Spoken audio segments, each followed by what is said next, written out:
क्योंकि वास्तविकता में सभी एस्पिरेंट्स के पास टाइम सेम है, पर उस टाइम को जो सबसे इफेक्टिवली मैनेज करता है वो ही सफलता के द्वार तक जाता है।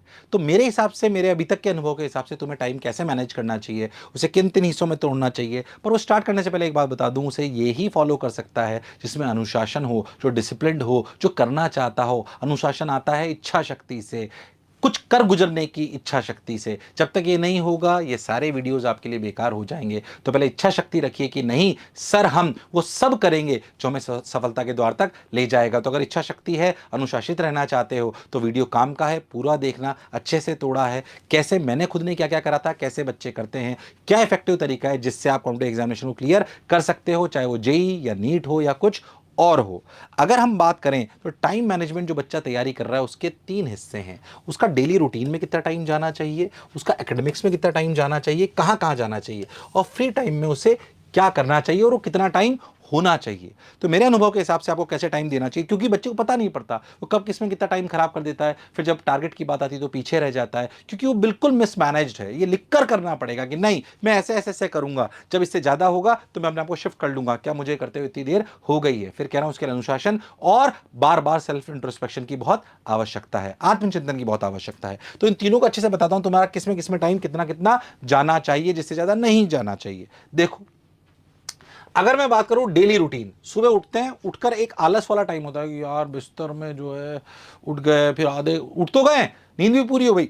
नींद लेना जरूरी है, जाहिर सी बात है कि क्या अपने लिए स्लीप आवर्स जरूरी है, हाँ, पर स्लीप आवर्स के बाद तुम बेड से कितनी देर में उठे, ये बहुत इंपॉर्टेंट है। कई बच्चे आधा आधा घंटा, 1 1 घंटे तक रुके हुए हैं।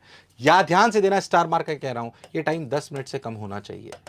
उठने के बाद, बेड से नींद खुल जाने के बाद बेड से 10 मिनट के अंदर आपको उठ जाना है। ये याद रखना है, ये बिल्कुल कारगर बात है, वरना बच्चों को पता ही नहीं पड़ता कितना टाइम इसमें वो खराब कर देता है। सुबह ब्रश करना, फ्रेशन अप होना, बात लेना, अगर इस पे आपसे बात करूं तो ये मैक्सिमम टू मैक्सिमम आपका time it should be less than 45 minutes. इससे ज्यादा अगर लगा रहे हो तो फिर आप खुद के साथ गलत कर रहे हो। You are just wasting your time, you are just wasting your time. Total sleep hours 6 घंटे, 6 आवर्स में बहुत कुछ हो जाता है। 6 घंटे, कोई 6.5 भी कर सकता है, बट मेरे हिसाब से 6 घंटे इज मोर देन सफिशियंट।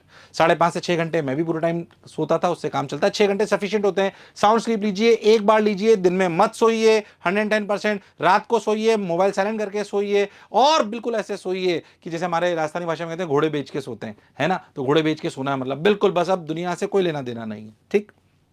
6 घंटे में बहुत कुछ हो जाता है। टोटल कम्यूट टाइम, आप कोचिंग जा रहे हो तो उसका कम्यूट टाइम, इसलिए मैं बच्चों को कहता हूं जितना पास रह सको उतना बेहतर है। आपको पता नहीं पड़ता, कई बार बच्चे बहुत छोटी सी कंजूसी करने के लिए बहुत दूर चले जाते हैं। मैं उनसे कहता हूं कि अगर आपके लिए पॉसिबल है तो जितना पास रह सके आप अपनी ट्रैवल टाइम को जितना कम्यूट कर मिनिमाइज कर सकें, आपका टाइम बचेगा। तो मेरे हिसाब से ये लेस देन 30 मिनट्स होना चाहिए।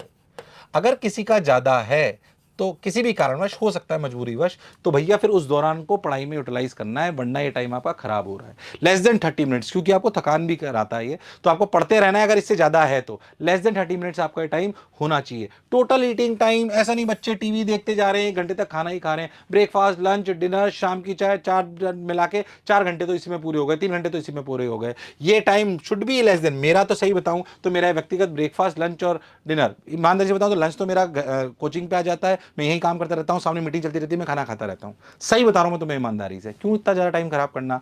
फिर भी ये time maximum to maximum should be less than 45 minutes. इससे ज्यादा अगर तुम कर रहे हो तो फिर अपन गलत ट्रैक पर हैं। अगर तुम बहुत ध्यान से देखो तो डेली रूटीन की जो बेसिक चीजें जो करनी हमारे लिए आवश्यक है अपने शरीर को सही रखने के लिए, और जो आवश्यक है जिसको हम कुछ भी नहीं कर सकते हैं, तो आप ध्यान से देखो तो ये हर कीमत पे आपकी लगभग लगभग 8 घंटे या उससे थोड़ी सी कम होनी चाहिए। इससे ज्यादा नहीं होना चाहिए डेली रूटीन। से ज्यादा अगर तुम कर रहे हो तो फिर तुम अपने सिलेक्शन से दूर जा रहे हो। तो कसम खाओ कि 8 घंटे से ज्यादा नहीं होगा। ईमानदारी से बताऊं, तुम अगर एनालिसिस करोगे तो तुम्हारा टाइम मैक्सिमम, बच्चे जो मुझे सुन रहे हैं, ये 10 घंटे से ज्यादा जा रहा होगा, कईयों का 12 भी जा रहा होगा। ईमानदारी से कह रहा हूं मैं आपको। तो आप बहुत सारा टाइम तो ऐसे ही वेस्ट करने लग गए, है ना। तो आप अपने पे लोड लेने लगोगे, क्योंकि आपको फ्री टाइम भी बहुत जरूरी है। मैं कह रहा हूं आप 10 घंटे इसमें लगा रहे हो और आप फ्री टाइम ले रहे हो, सिर्फ पढ़े जा रहे हो उसके अलावा, तो आप थोड़े दिन में फटीक आ जाएगा आपके दिमाग में। आप बोलोगे मैं जीवन में क्या कर रहा हूं, क्यों मैंने जीवन लिया है, सिर्फ यही करे जा रहा हूं। इसलिए फ्री टाइम निकालना भी बहुत आवश्यक है, ताकि हमें लगे कि हम इसके साथ साथ भी कुछ कर रहे हैं, अपने काम की चीजें कर रहे हैं, अपने घर वालों से बात कर रहे हैं, तो इंपॉर्टेंट है। तो ये 8 घंटे होना चाहिए। इसके बाद मैं आपको बताऊं तो एकेडमिक्स, जाहिर सी बात है आप क्लासेस जाते हैं, जैसे जो जेई नीट या किसी भी कॉम्पिटेटिव एग्जामिनेशन तैयारी करते हैं, ये 5 से 6 घंटे क्लास जाते हैं और उसके बाद थ्योरी पढ़ते हैं। मैं बार बार कहता हूं ये एग्जामिनेशन सवालों के हैं, तो क्लास प्लस थ्योरी मिलाकर आपका टाइम करीब करीब 6 घंटे इसमें जाना चाहिए। 4-5 घंटे की क्लास, 1 घंटे जाके थ्योरी और रिवाइज कर लेनी है। क्लास प्लस थ्योरी मतलब मेरा पूरा थ्योरी है, क्लासेस में थ्योरी होती है। ये 6 घंटे का टाइम होना चाहिए। कम से कम आपके 5 से 6 घंटे आपके सवाल होने चाहिए। क्या होने चाहिए? सवाल।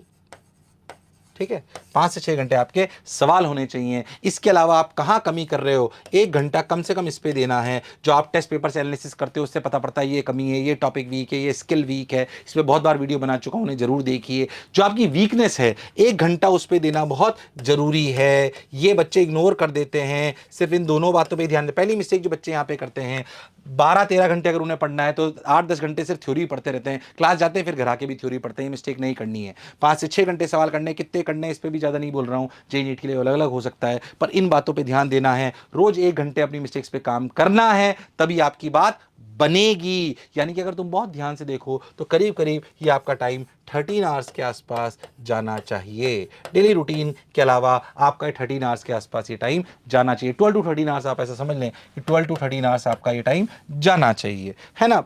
किसी का 8 हो सकता है, किसी का 12 हो सकता है, किसी का 13 हो सकता है, डिपेंडिंग। आप रिपीटर थोड़ा सा ज़्यादा देना पड़ेगा। आप ऐसा समझें कि अगर आपने ये करा 12 घंटे इधर, 12 से 13 घंटे इधर, 8 घंटे उधर, तो आपके 20 से 21 घंटे चले गए, पर इसमें पूरा डेली रूटीन हो गया, पूरा काम हो गया। अगर आप इफेक्टिव टाइम मैनेज कर रहे हैं और आप समझदार हो तो आपके पास फ्री टाइम बचेगा आराम से 3 से 4 घंटे, जो बहुत जरूरी है, क्योंकि ये वो टाइम है जो आपको लगेगा मैं रिलैक्स कर रहा हूं। It is very important, free time is very important for relaxation. Relaxation हमें कहीं से भी मिल सकता है। कैसे रिलैक्सेशन हमें मिलेगा?